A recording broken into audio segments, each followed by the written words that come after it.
يا صباح الفل يا صباح العسل. انا لسه بقى جايه من السوق وهعمل لكم حاجه جميله خالص. الحلو اللي انا هعمله النهارده ما بيختلفش عليه اتنين. تعالوا بقى نشوف وصفتنا بقى كده اهوت، نغير كده بقى ونقف بقى كده في المطبخ نوريكم بقى الوصفه بتاعتنا الجميله. في ناس كتير معرفش بقى، في ناس بيحبوها في ناس لا، انا بشوقكم بس. وتعالوا يلا بقى نشوفوا الفيديو بتاعنا هنعمل ايه. بحبكم في الليل. القمر ده، القمر اللي بقول لكم عليه لسه جايباه، انا بعشقه، انا من عشاق القمر ده. تعالوا يلا بقى نشوفوا الطريقه هنعمل الجمال ده ازاي. اول حاجه بقى انا غسلتها، هقطعها بقى بالسكينه، اقطعها كده بالسكينه من النص. هي طريقتها سهله عشان في ناس ما بتعرفش بيتقطع ازاي ولا بيتقشر ازاي، زي اللي هو الشهد او الاناناس الشمام. بسم الله الرحمن الرحيم.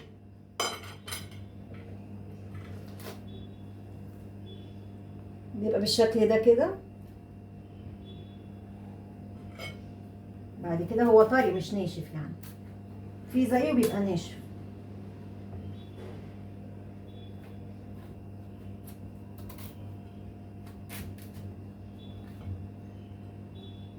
بعد كده بنشيل اللي هو اللب اللي من جوه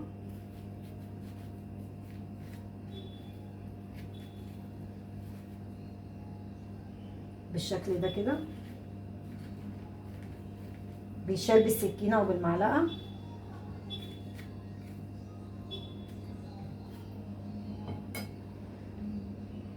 بعد كده بقشره شبه البطاطس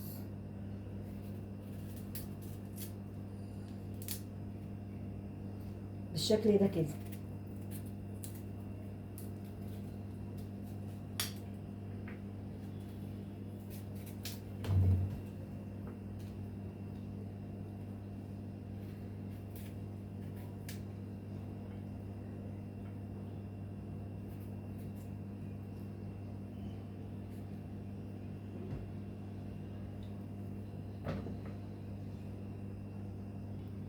بعد كده بقى ايه، بعد ما قشرته هنقطعه كده اهو بالشكل ده كده، ولا تخين ولا رفيع،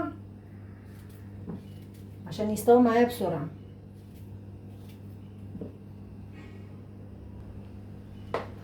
بالشكل ده كده.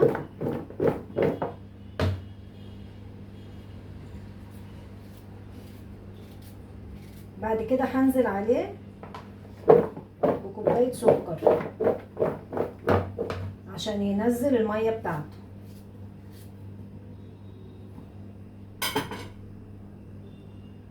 نزلت بكوبايه سكر عليه،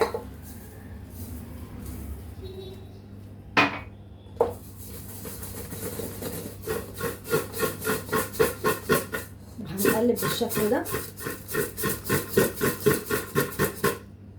هنولع بقى النار ينزل كده ميته ونسيبه بقى ايه السلق. حطيت القرع العسلي على النار ومش هحط له ميه خالص، هو السكر هيخلي ينزل ميته يستوى منه فيه، وهنغطي عليه بقى ونسيبه يستوى لوحده. هنا بقى معايا حله على النار، هنزل بمعلقه زبده بلدي ومعلقتين دقيق بالشكل ده كده، وهنقلب زي البشاميل بالظبط، وهنقلب بالشكل ده كده عشان الدقيق ما يكلكعش مننا. وهنزل بنص كيلو لبن. بسم الله الرحمن الرحيم. وهفضل بردك اقلب عشان ما يكلكعش مني.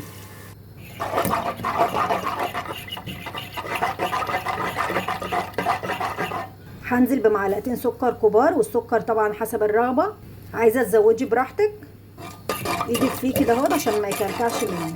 هنزل بقطعه من القشطه وباكت من الفانيليا، وهنفضل بقى نقلب كده لحد الخليط ما يتقل معايا. هنا بقى بدأ ينزل ميته القرع العسل معايا، هنوطي بقى عليه ونسيبه يستوى براحته. بعد ما استوى معايا وصل للمرحله دي هطفي عليه، هنصفيه من باقي الميه بتاعته، هيبقى معايا بالشكل ده. هنهرسه بقى يا بمضرب يا بهاند بلندر على حسب المتاح عندك، لحد ما يبقى ناعم معايا خالص زي البطاطس. هنا بقى هجيب القارب بتاعنا وهندهن كده اهوت حته زبده بلدي عشان ما تلزقش من تحت. عندك طواجن ماشي، عندك صينيه ماشي، براحتك خالص، اللي موجود عندك صينيه بايركس اي حاجه متاحه عندك مش هتقول لا. هنا هرش رشه بقسماط، بقسماط من غير اي توابل، بقسماط او دقيق المتاح عندك عشان بس الصينيه الحاجه ما تلزقش فيها. هننزل بالقرع العسلي في الصينيه. بسم الله الرحمن الرحيم. بمعلقه كده بقى هنفضل نفرد في قلب الصينيه، كله مهروس اهوت، هرسينه ناعم خالص زي البطاطس. بعد كده هنزل بالبشاميل، هوزعه كده في كل الجناب، هنقفله خالص كده زي المكرونه بالبشاميل، وتوزعي كده بالسباتولا لغايه ما تغطي الوش خالص. لو عندك مكسرات ضيفي على حسب المتاح عندك، اي حاجه عندك مش هتقول لا. انا معايا حته قشطه بقى فضلت معايا، هوزعها على الوش بالشكل ده كده عشان الوش بتاعها يحمر وكل حاجه فيها مستويه. هندخلها بقى في الفرن على درجه حراره عاليه في الرف الاوسط، وبعد كده هطلعها لكم اوريكم بقت شكلها عامل ازاي. متنسوش بقى تدعموني على صفحه اميره مجدي، بحبكم في الله. نحضر بقى مع بعض الغدا. انا معايا هنا اهوت بتنجان قطعته بالشكل ده، وهنزل بحبه ملح كده وهنقلبه وهنسيبه لحد ما يتملح. بعد كده نشوفه بقى هنعمل ايه. ومعايا هنا اهوت ربع كيلو عدس بجبه، نزلت عليه بميه، هسيبه في الميه كده لغايه ما اجهز الاكل عشان يستوي معايا بسرعه. القمر ده، القمر اللي بقول لكم عليه لسه جايباه، انا بعشقه، انا من عشاق القمر ده. تعالوا يلا بقى نشوفوا الطريقه هنعمل الجمال ده ازاي. اول حاجه بقى انا غسلتها، هقطعها بقى بالسكينه، اقطعها كده بالسكينه من النص. هي طريقتها سهله عشان في ناس ما بتعرفش بيتقطع ازاي ولا بيتقشر ازاي، زي اللي هو الشهد او الاناناس الشمام. بسم الله الرحمن الرحيم.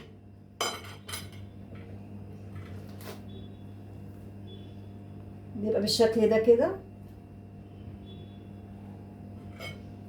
بعد كده هو طري مش ناشف، يعني في زيه بيبقى ناشف.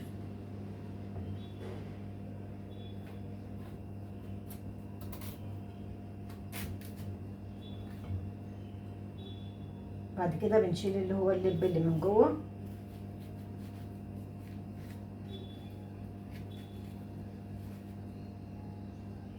بالشكل ده كده، بيشال بالسكينه وبالمعلقه.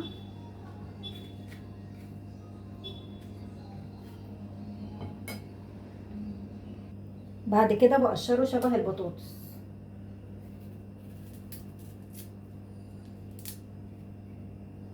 بالشكل ده كده.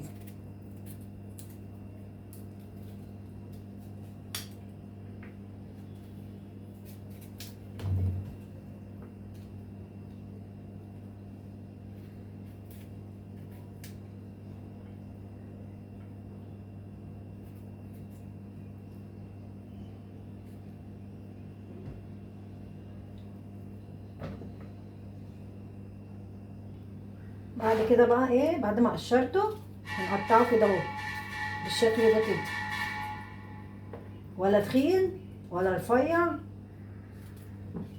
عشان يستوي معايا بسرعه.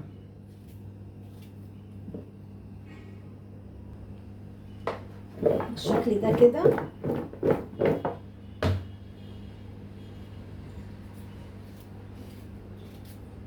بعد كده هنزل عليه بكوبايه سكر عشان ينزل الميه بتاعته.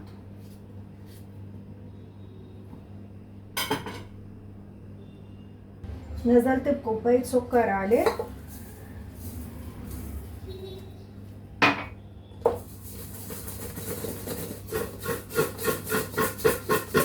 وهنقلب بالشكل ده. هنولع بقى النار ينزل كده ميته ونسيبه بقى ايه السلق. حطيت القرع العسلي على النار ومش هحط له ميه خالص، هو السكر هيخلي ينزل ميته يستوى منه فيه، وهنغطي عليه بقى ونسيبه يستوى لوحده. هنا بقى معايا حله على النار، هنزل بمعلقه زبده بلدي ومعلقتين دقيق بالشكل ده كده، وهنقلب زي البشاميل بالظبط، وهنقلب بالشكل ده كده عشان الدقيق ما يكلكعش مننا. وهنزل بنص كيلو لبن، بسم الله الرحمن الرحيم، وهفضل بردك اقلب عشان ما يكلكعش مني.